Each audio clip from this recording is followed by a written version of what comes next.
Selamat datang kembali di channel Metamorfosa.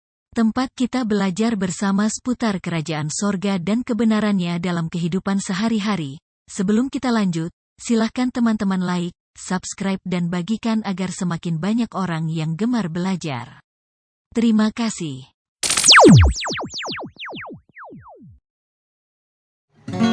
Benarkah Tuhan menjadi manusia?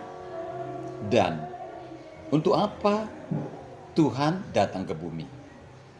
Pertanyaan ini adalah pertanyaan yang paling sering diajukan oleh orang-orang yang sangat mengagungkan Tuhan. Dan pertanyaan ini tidak salah, dan ini justru pertanyaan yang harus kita jawab dengan jujur dan jawaban yang sangat benar. Untuk menjawab pertanyaan ini, maka kita harus berangkat kepada pertanyaan yang lebih mendasar lagi, yaitu apakah Tuhan mempunyai tujuan? Jawaban atas pertanyaan apakah Tuhan mempunyai tujuan akan menjawab dua pertanyaan di awal. Nah, kita akan jawab pertanyaan yang paling mendasar ini. Apakah Tuhan mempunyai tujuan? Ya, tentu saja Tuhan mempunyai tujuan. Dan satu-satunya tujuannya dan tidak pernah berubah adalah untuk memperluas wilayah kerajaannya yang awalnya hanya ada di dalam kerajaan sorga, yaitu wilayah yang tidak kasat mata, yang tidak bisa dilihat oleh mata manusia, dan kerajaan itu diperluas hingga ke wilayah yang baru, wilayah yang bersifat fisik, yaitu bumi. Maka tujuan Tuhan adalah memperluas wilayah kerajaannya, memperluas wilayah kekuasaannya, mulai dari sorga hingga ke wilayah yang baru, yaitu yang bersifat fisik. Itu sebabnya dia menciptakan bumi. Nah, itu dulu. Jadi, tujuan Tuhan adalah membangun kerajaannya, memperluas wilayah kerajaannya, mulai dari sorga hingga ke bumi. Nah, untuk tujuan itulah maka dia menciptakan manusia. Kenapa manusia? Supaya lewat manusia itu tujuannya untuk memperluas wilayah kerajaannya dari sorga hingga ke bumi tercapai. Jadi Tuhan menciptakan manusia sebagai mitra kerjanya, sebagai rekan kerjanya untuk mewujudkan cita-citanya.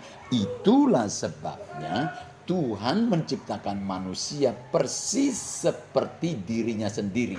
Alkitab berkata, baiklah kita menjadikan manusia menurut gambar dan rupa kita, supaya mereka berkuasa atas bumi beserta dengan segala isinya. Jadi Tuhan memperluas wilayah kerajaannya hingga ke bumi dengan strategi kerja, yaitu melalui manusia menjadi anak-anaknya, menjadi mitra kerjanya. Nah, lewat manusia pertama yaitu Adam dan pasangannya Hawa, dia memulai misinya, tujuannya. Tapi apa yang terjadi kemudian adalah ternyata pasangan yang pertama ini gagal karena mereka lebih memilih taat kepada iblis daripada taat kepada penciptanya, pemberi tugas kepadanya.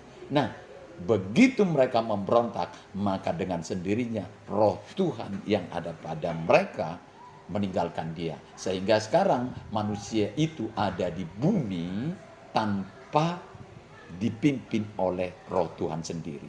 Nah, dengan demikian hubungan antara sorga sebagai pusat kerajaan putus dengan bumi sebagai wilayah jajahan. Nah, lalu bagaimana dengan rencana Tuhan, tujuan Tuhan di awal, yaitu yang hendak menjadikan bumi sebagai wilayah kerajaannya yang baru? Apakah Tuhan gagal? Tuhan tidak pernah gagal. Itulah sebabnya dia datang kembali ke bumi. Datang kembali ke bumi. Dan karena dia datang ke bumi yang bersifat fisik, maka mau tidak mau, tidak ada cara lain, dia harus mengenakan tubuh manusia yang bersifat fisik supaya dia legal tinggal di bumi. Itulah tujuannya. Maka apakah Yesus adalah Tuhan? Terjawab. Yesus adalah Tuhan yang mengambil rupa dalam wujud manusia dengan tujuan menegakkan kembali kerajaannya di bumi. Lalu pertanyaan yang berikut, apakah tujuannya Yesus Kristus datang ke bumi? Tujuan yang pertama dan yang paling mendasar adalah untuk menegakkan kembali kerajaannya di bumi. Sehingga statement pertama yang bersifat publik yang beliau sampaikan sebelum dia memulai ajarannya di bumi bersama dengan murid-muridnya adalah bertobatlah, bab kerajaan sorga ada di sini saat ini. Kata bertobatlah yang lebih tepat adalah rubahlah pikiranmu, sebab kerajaan Tuhan, sebab kerajaan sorga ada di sini saat ini. Dengan kedatangan Yesus Kristus ke bumi, dia menegakkan kembali kerajaannya di bumi. Jadi itu yang pertama. Yang kedua adalah mengembalikan kembali posisi manusia sebagai perwakilannya untuk mengerjakan misinya, menggenapi tujuannya, mencapai tujuannya untuk menjadikan bumi sebagai perpanjangan wilayah kerajaannya di bumi. Maka manusia dipulihkan, diampuni, disucikan kembali, sebab dia hanya bisa bekerja sama dengan orang-orang yang tidak berdosa. Itulah sebabnya Yesus sendiri dalam wujud manusia itu harus mencurahkan darahnya untuk mengampuni dosa manusia. Jadi tujuan Yesus Kristus datang ke bumi sejauh ini yang pertama adalah untuk menegakkan kembali kerajaannya di bumi, dan yang kedua adalah untuk mengembalikan posisi manusia sebagai mitra kerjanya di bumi, dan yang ketiga adalah untuk memberitahukan kepada manusia bahwa manusia adalah anak-anak kerajaan Tuhan. Anak-anak kerajaan Tuhan yang dipercaya untuk mengemban misi kerajaan. Maka manusia tidak memiliki apapun, tidak hak memiliki, tetapi hak menggunakan. Apapun yang ada pada manusia adalah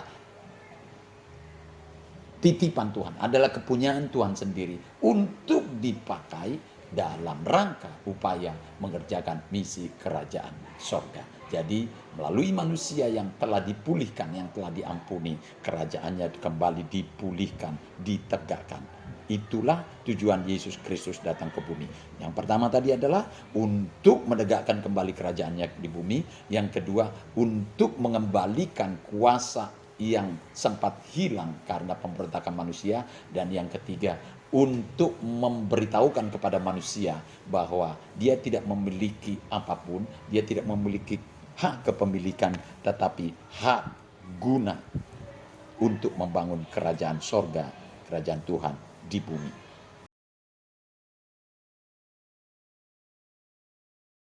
Subscribe, komen dan share, agar semakin banyak orang yang suka belajar